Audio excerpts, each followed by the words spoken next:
من الشيطان الرجيم بسم الله الرحمن الرحيم ولو أنا كتبنا عليهم أن اقتلوا أنفسكم أو اخرجوا من دياركم ما فعلوه إلا قليل منهم ولو أنهم فعلوا ما يوعظون به لكان خيرا لهم وأشد تثبيتا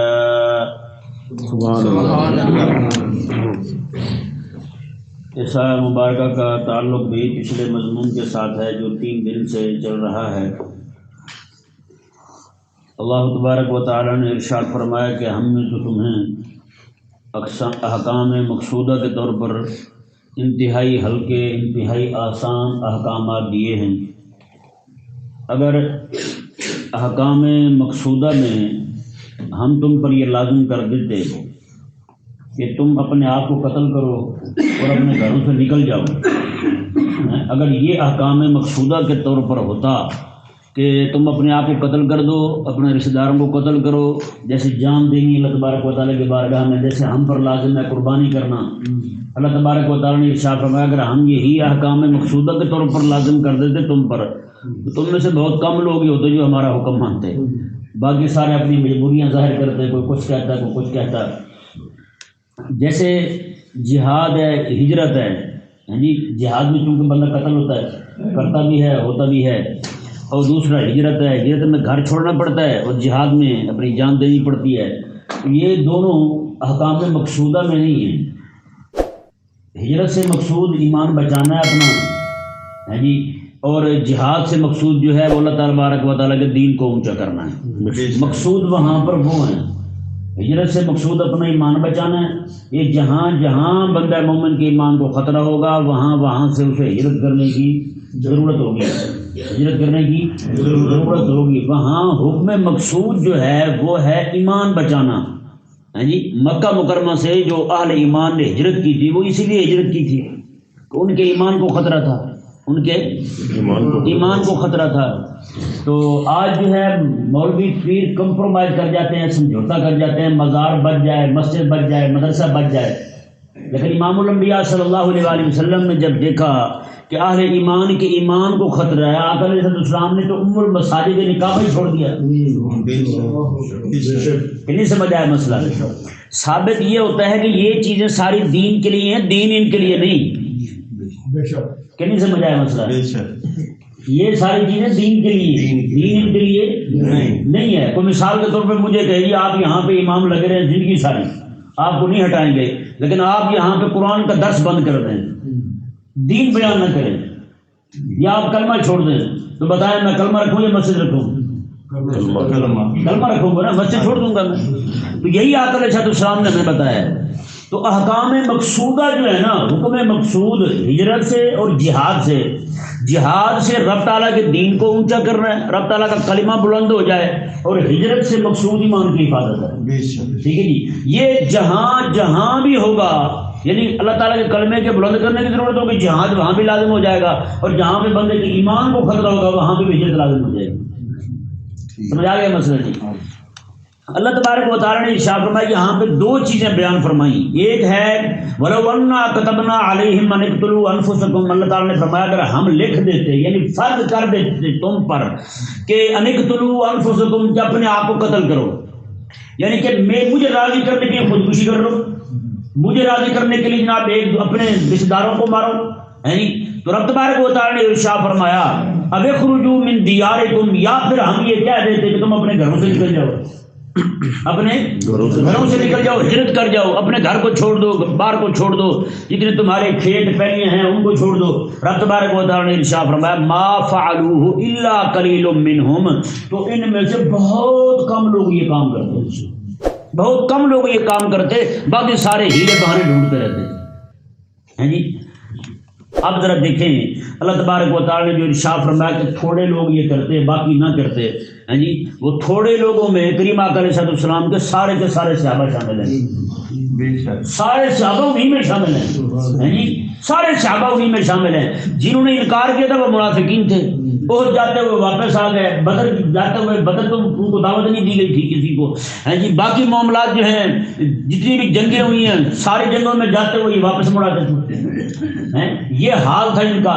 تو کریم آقا صلی اللہ علیہ وسلم کے صحابہ کرام علیہ رضوان پھر جب بدر کا معاملہ ہوا، بدر میں آپ دیکھیں مامے نے اپنے بھانجے کو مارا، باپ نے اپنے بیٹے کو بھی قتل کیا. جیسے حضرت سیدنا ابو بکر صدیق رضی اللہ تعالیٰ عنہ کا بڑا قصہ مشہور ہے. آپ کے بیٹے عبد الرحمن رضی اللہ تعالیٰ عنہ جب ایمان قبول کر لیتے ہیں تو عرض گزار ہوتے ہیں، ابا جی بدر والے دن ایک دن ایسا ہوا تھا کہ میری تلوار کے نیچے آپ کی گردن آ گئی تھی، میں نے تلوار پیچھے کھینچ لی، ابا ہے میں نے چھوڑ دیا. کریم آقا علیہ السلام کے غلام حضرت ابو بکر صدیق کیا فرماتے ہیں، ابا یار اگر تیری گردن میری تلوار کے نیچے آ جاتی نا، میں یہ نہ دیکھتا میرا بیٹا، میں یہ دیکھتا میرے نبی کے دین کا دشمن ہے، وہیں پہ کام تمام کر دیتا میں. وہی حضرت ابو بکر صدیق رضی اللہ تعالیٰ عنہ ہیں، جب ان کے والد نے آقا علیہ السلام کے بارے میں اونچے لفظ بول دیے تو حضرت ابو بکر صدیق رضی اللہ تعالیٰ عنہ کے منہ پہ تھپڑ مار دیا، اپنے باپ کے منہ پہ تھپڑ مارا حضرت ابو بکر صدیق رضی اللہ تعالیٰ عنہ نے. کتنے صحابہ ہیں آقا علیہ السلام کے جنہوں نے اپنے چچا کو نہیں چھوڑا. آقا علیہ السلام کے غلام ہیں. صلح حدیبیہ کے موقع پر عروہ بن مسعود جو ہیں وہ آئے خوشامد کے طور پر حضور کی داڑھی کو ہاتھ لگانے لگے. خوشامد جیسے کہتے ہیں یار نہ یار تیری مہربانی جیسے کرتے ہیں، خوشامد کے طور پر حضور کی داڑھی کو ہاتھ لگانے لگے. وہاں ان کے سگے بھتیجے حضور کے غلام ہیں، ہاتھ میں تلوار ہے، اس کا دستہ زور سے مارا چاچے کا، ماس کر جاتا تھا، چچا ہاتھ پرے کر تم، ہاتھ پرے کر تو پلید ہے مشرک ہے، میرے آقا علیہ السلام کی داڑھی مبارک کو ہاتھ نہیں لگانا ورنہ تیری بازو کاٹ دوں گا. انہوں نے پوچھا یہ کون ہے، انہوں نے کہا جی یہ تیرا بھتیجا ہے، یہ تیرا بھتیجا ہے. اب بتائیں بھائی یہ کون لڑتا ہے اپنوں کے ساتھ؟ اہل ایمان ایمان بتاتے یہی ہے تیرا اپنا ہے ہی وہی، صرف جس کے پاس وہی دین ہے جو تیرا دین ہے. بس تیرے دین کو ماننے والا، تیرے اسلام کو ماننے والا، تیرے عقیدے کو ماننے والا وہی تیرا اپنا ہے، اس کے علاوہ تیرا اپنا کوئی نہیں. سمجھ آ گیا مسئلہ جی؟ کریم آقا صلی اللہ علیہ وسلم کے صحابہ کرام علیہ رضوان انہوں نے جناب یہ کر کے دکھایا. اللہ تبارک و تعالیٰ نے ارشاد فرمایا لو انا كتبنا عليهم ان اقتلوا انفسكم، اگر ہم یہ احکام مقصودہ کے طور پر تم پر لازم کر دیتے کہ تم اپنے آپ کو قتل کرو، اپنی جان کو قتل کرو. بتائیں یار اسماعیل علیہ السلام ابراہیم علیہ السلام کی جان ہے یا نہیں؟ اللہ اکبر، جان ہے نا ان کی. تو حضرت سیدنا ابراہیم علیہ السلام نے چھری آپ نے رکھی اپنے بیٹے کی گردن پر کے نہیں رکھی. پیارا بیٹا ہو، دعائیں مانگ کے 90 سال کے بعد بیٹا پیدا ہوا ہو، اور پھر ظاہری طور پر بھی رب تبارک و تعالیٰ نہیں فرمایا کہ جبریل کو بھیج دیا، اللہ تعالیٰ نے ڈائریکٹ کہہ دیا ہو، وہ بھی خواب میں اشارہ ہو کہ اپنی پیاری شے قربان کرو. اللہ والوں کے امتحان ایسے ہوتے ہیں، یہاں واضح حکم بھی آ جائے پھر بھی اس میں تبدیلی کرتے پھرتے ہوتے ہیں. یہ مومن بندے کی شان نہیں ہے. مومن بندہ حکم کے سامنے سر جھکانے والا ہوتا ہے. بس یہی اللہ تبارک و تعالیٰ نے یہاں فرمایا اللہ اکبر کبیرہ. تو کریم آقا صلی اللہ علیہ وسلم کے غلاموں نے پھر آیت مبارکہ پر عمل بھی کر کے دکھایا. اللہ تبارک و تعالیٰ نے ارشاد فرمایا وَلَوْ أَنَّهُمْ فَعَلُوا مَا يُوعَظُونَ بِهِ، اگر ہم یہ انہیں حکم دے دیتے اور یہ کر لیتے جس کی انہیں نصیحت کی گئی تھی، لَكَانَ خَيْرًا لَهُمْ، تو ان کے لیے یہی بہتر ہوتا ہے. اپنی جانیں دے دیتے اللہ کے نام پر تو یہی ان کے لیے بہتر ہوتا. اور ہمیں واشد تثبیتا، اور دین کے اندر بطور ثابت قدمی کے بھی یہ بہت بہترین ہوتا ہے ان کے لیے. اللہ تعالیٰ نے ہم نے تو وہ حکم دیے ہی نہیں، ہم نے تو وہ حکم نہیں دیے نہیں، ان پر رحم فرمایا اپنے حبیب کریم علیہ السلام کے صدقے میں. ہم نے تو اتنے آسان احکامات دیے ہیں، نماز پڑھنا ہے، روزہ رکھنا ہے، حج کرنی ہے، زکوٰۃ دینی ہے جی. تو یہ اللہ تبارک و تعالیٰ نے ہم نے یہ احکامات دیے ہیں، ہم نے احکام مقصودہ کے طور پر انہیں بڑے ہلکے احکام دیے ہیں، وہ تو ہم نے حکم لگایا نہیں ان کو. بتایا نا کتنا بڑا حکم ہے. اور قربان جائے محبوب کریم صلی اللہ علیہ وسلم کے صحابہ کرام علیہ رضوان پر اور حضور کی امت کے ان لوگوں پر جنہوں نے جناب اللہ تبارک و تعالیٰ کے اس حکم پر عمل کر کے دکھایا. اللہ تبارک و تعالیٰ نے صرف یہ کہا ہے کہ اگر میں کہہ دیتا تو غلاموں نے پھر کر کے بھی دکھا دیا. جہاد کی صورت میں اور ہجرت کی صورت میں محبوب کریم صلی اللہ علیہ وسلم کے صحابی ہیں سارے مکہ سے مدینہ آ گئے، وہ ایک رہ گئے وہاں، تو وہ کہنے لگے اپنے گھر والوں کو، بچوں کو کہنے لگے مجھے بھی لے چلو مدینے، مجھے بھی مدینے لے چلو. انہوں نے کہا ابا جان آپ تو چل بھی نہیں سکتے، تو اللہ تبارک و تعالیٰ نے کرم فرمایا، آپ پر لازم بھی نہیں کیا، تو آپ نہ کریں نہ جائیں۔ انہوں نے کہا نہیں مجھے اٹھا کے لے چلو۔ مشرکین بھی منع کرنے لگے انہیں مکہ سے کہ آپ جا رہے ہیں تو وہاں پہنچ نہ پائے تو پھر کیا بنے گا۔ وہ روانہ ہو گئے وہاں سے، مکہ سے روانہ ہوئے، راستے میں ان کا انتقال ہو گیا، وفات پا گئے۔ تو مشرکین کو پتہ چلا، وہ خوشیاں کرنے لگے۔ انہوں نے کہا ہاں بھی بتائیں، پھر یہاں سے بھی نکلا وہاں بھی نہ پہنچ پایا۔ اور مدینہ منورہ میں جب صحابہ کرام نے رضوان کو اطلاع ملی تو وہ پریشان ہوئے کہ یہ کیا ہوا، پہنچ ہی نہ پائے۔ اللہ تبارک و تعالیٰ نے قرآن کریم کی آیات مبارکہ نازل فرما دی۔ اللہ تبارک و تعالیٰ نے فرمایا کہ جو میرے حبیب کریم علیہ السلام کے ارادے سے اپنا دین بچانے کے لیے مکہ سے ہجرت کرتے ہوئے وہاں سے نکل پڑا ہے نا، اللہ تبارک و تعالیٰ نے میں نے اس کا ثواب لکھ دیا۔ وہ ایسے جیسے میرے حبیب کی بارگاہ میں پہنچ گیا۔ بتائیں بھائی، ان کی ہجرت بھی وہی تھی، ایمان بچانے والی ہجرت تھی۔ اور جتنے لوگ وہاں رہ گئے تھے، یہ ذہن میں رہے مسئلہ، جتنے لوگ وہاں پر بلا عذر شرعی صحیح وہاں رہے تھے مکے میں، وہ سارے کے سارے مرتد ہو گئے۔ اللہ تعالیٰ نے ایمان کی دولت لے لی ان سے۔ وہ سارے لوگ جنہوں نے جان بوجھ کے، کچھ مجبور تھے بیچارے نہیں نکل سکتے تھے، بارہا انہوں نے کوششیں بھی کی، گرفتار بھی ہوئے، انہیں پکڑ کے باندھ کے بھی رکھا، بڑے ظلم و ستم بھی ہوئے ہجرت کرنے والے بعد کے جو صحابہ وہاں رہے تھے کمزور تھے۔ اور جتنے لوگ جان بوجھ کے رہے تھے، ان کے پاس وسائل بھی تھے، ہجرت کر سکتے تھے، وہی لوگ جب بدر میں آئے نا تو بدر میں مشرکین کے ساتھ آئے تھے۔ وہاں بھی اس لیے اللہ تبارک و تعالیٰ نے ان پر ان کے ایمان کا معاملہ ہی ایسا گڑبڑ کر دیا۔ وہاں کھڑے ہو کے وہ یہ سوچ رہے تھے اگر رسول اللہ علیہ السلام غالب آ گئے تو ہم ان کے ساتھ ہو جائیں گے، اگر یہ غالب آ گئے تو ان کے ساتھ ہو جائیں گے۔ وہی منافقوں کا حال، ان کی نفاق آ گیا تھا ان میں بدر میں پہنچتے ہوئے۔ تو انہوں نے کیا کیا، وہاں کھڑے اللہ تبارک و تعالیٰ نے ایسا کرم فرمایا، جتنے بھی لوگ ایمان چھوڑ چکے تھے، یعنی صرف یہ دیکھ رہے تھے آزمائش کریں گے کون اوپر آتا ہے تو اس کے ساتھ مل جائیں گے، جیسے عام پارٹیوں میں ہوتا ہے، جڑا جتیا تو دنا رول جا منگرا کی کو مٹھائی کھا لیں جا کے ہم ہی کڈو لڈو ساڑے۔ تو اللہ تبارک و تعالیٰ نے جب میدان بدر بپا ہوا تو اس وقت جتنے بھی لوگ جان بوجھ کے انہوں نے ہجرت نہیں کی تھی وہ آئے وہاں کھڑے ہوئے، بدر میں صحابہ کرام علیہ رضوان کے ہاتھوں سارے قتل ہو گئے، ایک بھی نہیں بچا ان میں سے، مرتد ہونے کی صورت میں گئے۔ بتائیں نا بھائی، آج بھی کتنے لوگ ہیں جو مشرکین کے اندر پڑے ہوئے ہیں، بیٹھے ہوئے ہیں، انہیں مسلمان سے مسافہ کرنے تو صلح کلی نظر آتا ہی نہیں۔ مسلمان سے مسافہ کرنے کا صلح کلی ہو گیا ہے۔ میں نے کہا جو بندہ مشرک کے ساتھ بیٹھا ہے، رات دن اس کی شادیاں اٹینڈ کر رہا ہے، رات دن ان کے ساتھ بیٹھتا ہے، ان کی میٹنگ مشاورتیں جناب وہ جا کے بھگتاتا پھرتا ہے، ان کے ساتھ رہتا ہے، ان کے سارے معاملات کرتا ہے، ٹرک تک متھے پہ لگا رہا ہے اور بدماشیں ساری مشرکانہ رسومات ادا کر رہا ہے، اور وہ صلح کلی کیوں نہیں ہوا؟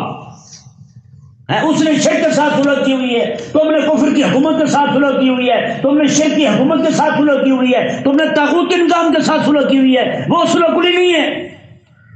ایک مسلمان بیچارے مسلمان سے ہاتھ ملا رہے صلح کلی ہو گیا۔ تمہیں پتا بھی ہے صلح کلی کیا ہوتا ہے؟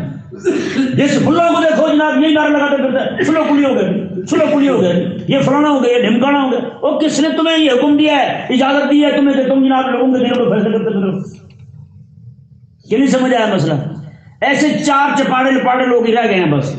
ہاں وہ جیسے کہتے ہیں آٹے میں نمک کے برابر، جو بات پہ اچھل کے باہر آتے ہیں، ان کے پاس پوری جمع پونجی میں پورے علمی خزانے میں سوائے ان دو چار خبروں کے کچھ ہے ہی نہیں۔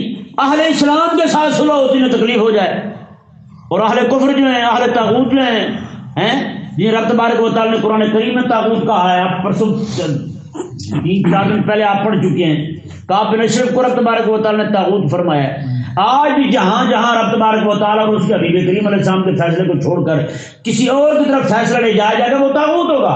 آپ دیکھیں پوری دنیا میں کس کے فیصلے چل رہے ہیں، خدا رسول کے فیصلے چل رہے ہیں یا کفر کے فیصلے چل رہے ہیں؟ اگر کفر کے فیصلے چل رہے ہیں وہ فیصلے کرنے والے طاغوت ہیں۔ بھائی ان کے خلاف فتوے کیوں نہیں؟ اس لیے فتوے نہیں ہیں ان کے خلاف، ان کے ہاتھ میں ڈنڈا ہے، تمہاری ناک سے توڑ دیں گے، وہ تمہارا ناک توڑ دیں گے، اس لیے ان کے خلاف نہیں بولتے تم۔ اللہ کی کائنات نے ارشاد فرمایا، جی دیکھیں اللہ اکبر، یہاں یہ بات بڑی ضروری ہے سمجھنے والی کہ رب تعالیٰ نے ارشاد فرمایا کہ اگر میں یہ حکم دے دیتا اور یہ عمل کر لیتے تو لکانہ خیر لہم، یہی بہتر ہوتا ہے۔ اس سے ثابت یہ ہوتا ہے ضمن مسئلہ کہ اللہ تبارک و تعالیٰ کے حکم کو ماننے میں بہتری ہے. ہاں، رب تعالیٰ کے حکم کو ماننے میں بہتری ہے. وہ اشد تثبیتا، اللہ تبارک و تعالیٰ نے ارشاد فرمایا، اور یہی بات دین پر ثابت قدم رکھنے کے معاملے میں بہتر ہے.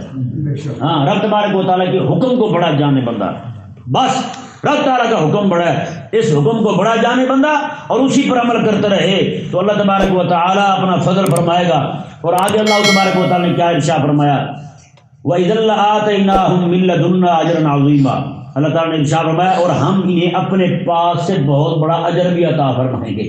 اگر ہم یہ حکم دے دیتے ان کو ہیں جی کہ اپنے آپ کو قتل کرو اور اپنے جناب یہ بھی کرو، تو پھر رب تبارک و تعالیٰ نے ارشاد فرمایا تو ہم تو پھر بہت بڑا اجر عطا فرمائیں گے انہیں. یہاں پر یہ دیکھیں اللہ تبارک و تعالیٰ نے یہ مضمون، میں نے جیسے پہلے کہا کہ یہ مضمون پچھلے مضمون کے ساتھ ہی اس کا ضم ضمیمہ ہے، اسی کے ساتھ ہی منسلک ہے. تو مطلب یہ ہے کہ اس بندے نے حضور کا ایک فیصلہ نہیں مانا تھا. رب تبارک و تعالیٰ نے ارشاد فرمایا کہ میں نے تو تمہیں یہ حکم نہیں دیا کہ اپنے آپ کو قتل کرو، تمہیں تو بڑا ہلکا حکم دیا ہے کہ میرے حبیب کریم علیہ السلام نے جو فیصلہ کیا وہ ایمان لو. تمہیں اس سے بھی انکار ہو گیا، شکر کرو تمہیں بڑے احکامات دیے، پھر تمہارا کیا بنتا ہے جی. اس سے یہ ثابت ہوتا ہے یہ کریمہ جو ہے یہ صرف اس دور کے منافق کے لیے سبق نہیں ہے بلکہ ہمارے لیے بھی سبق ہے. ہاں، آج جن لوگوں کو نماز پڑھنا بھاری لگتا ہے نا وہ یہ آیت مبارکہ پڑھیں، ان کی طبیعت درست ہو جائے گی.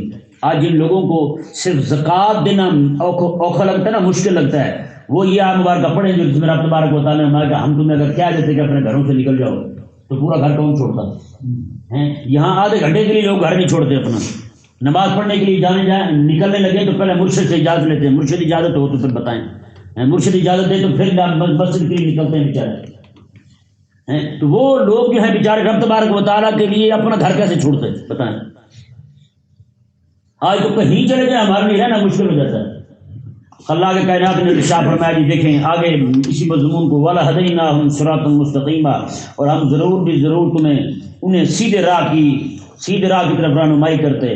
اللہ اکبر کبیرہ. آگے اللہ تبارک و تعالیٰ نے اسی مضمون کو یہاں تک ختم فرمایا. یہ دو آیتیں اگلی ملا کر کے پچھلے مضمون کے ساتھ اس کا تعلق بھی ہے، اگرچہ اس کا شان نزول جو ہے وہ الگ ہے لیکن اس کا تعلق پچھلے مضمون کے ساتھ ہے. کریم آقا علیہ السلام بھی صحابی ہیں، حضور کی بارگاہ میں آئے ملنے کے لیے، حضور کو دیکھنے کے لیے. آقا علیہ السلام کہیں گئے ہوئے تھے، وہاں سے واپس آئے تو آقا علیہ السلام نے دیکھا ان کا پورے چہرے کا رنگ پیلا ہو چکا ہے.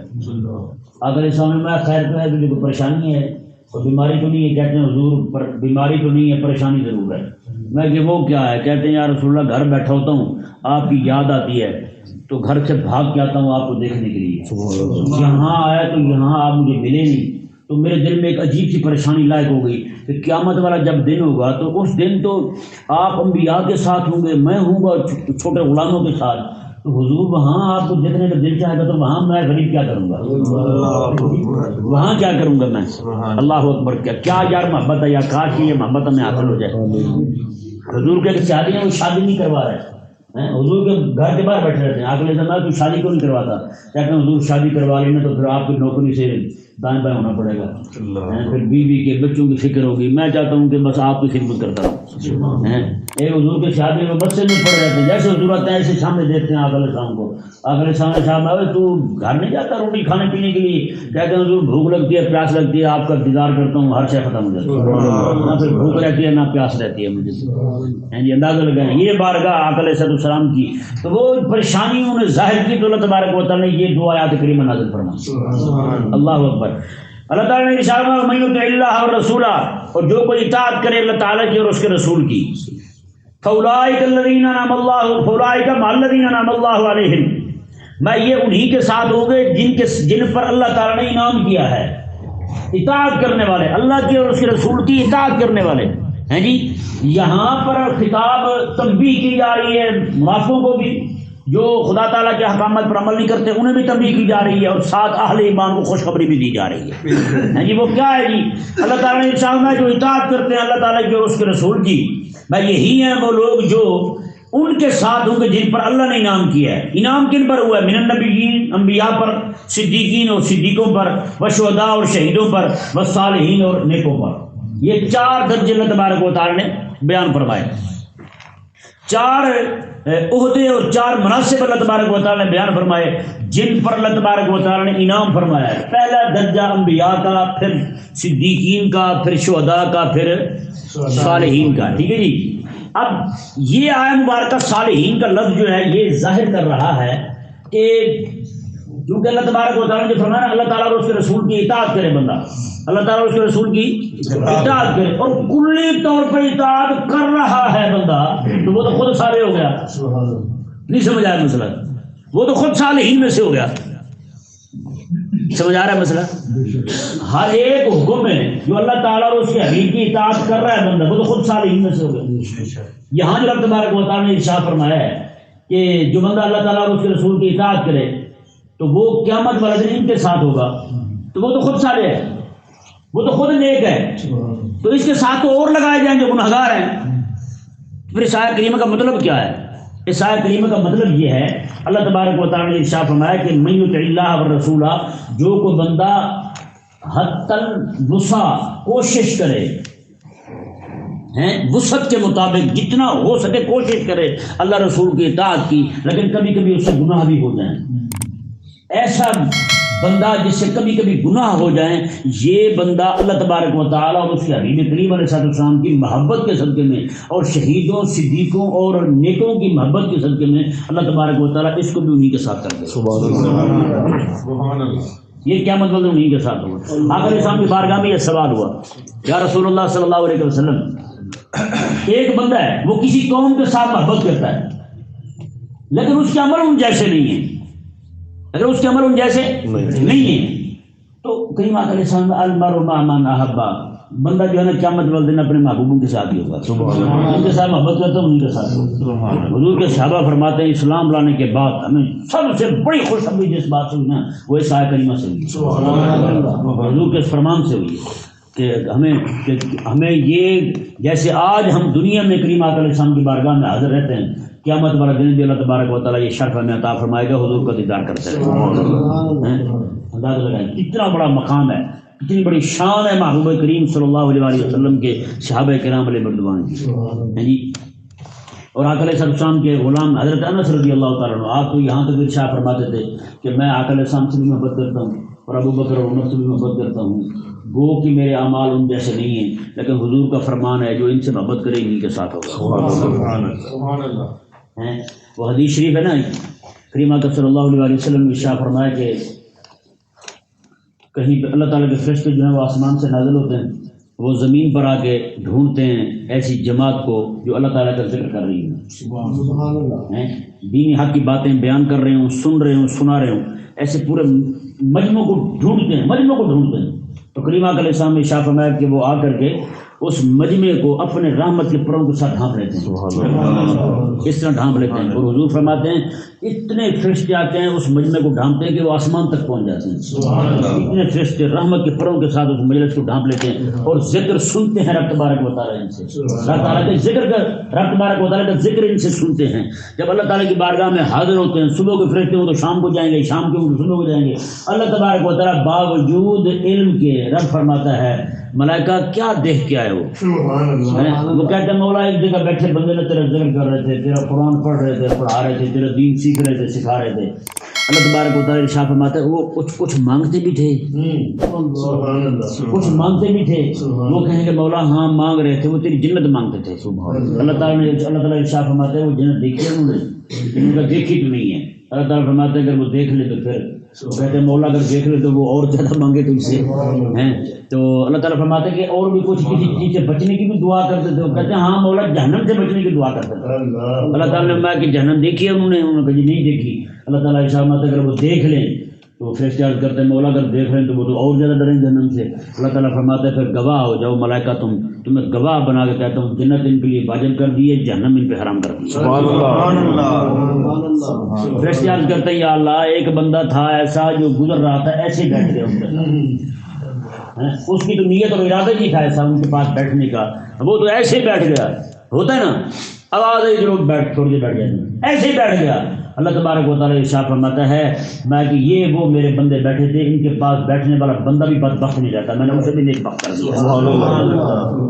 ایسے بیٹھنے والا بندہ بھی بدبخت نہیں رہتا، وہ بھی بندہ باسعادت ہو گیا، وہ بھی شہید ہو گیا، شکی نہیں رہا۔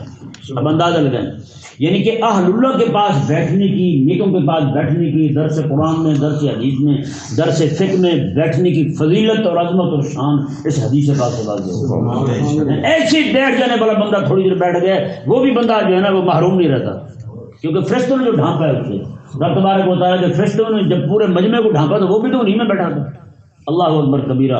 اللہ تبارک و تعالیٰ نے ارشاد فرمایا وحسن اولئک رفیقا، میں یہ کتنے سونے رفیق ہیں، کتنے سونے ہم سفر ہیں، کتنے سونے ساتھی ہیں۔ اور ذالک الفضل من اللہ، اللہ اکبر، اللہ فرماتا ہے ان کا قرب، ان کی بارگاہ کی حاضری بھی یہ رب کا فضل ہے۔ ہاں، ان کا قرب اور ان کی معیت، ان کا ساتھ، رب فرماتا ہے یہ بھی میرا فضل ہے۔ وکفا باللہ علیما، اللہ تعالیٰ خوب جاننے والا ہے۔ ہاں، اللہ تعالیٰ جانتا ہے کون کس نیت کے ساتھ کس کے ساتھ کھڑا ہے۔ اللہ تبارک و تعالی ہم سب کو سمجھنے کی توفیق دے۔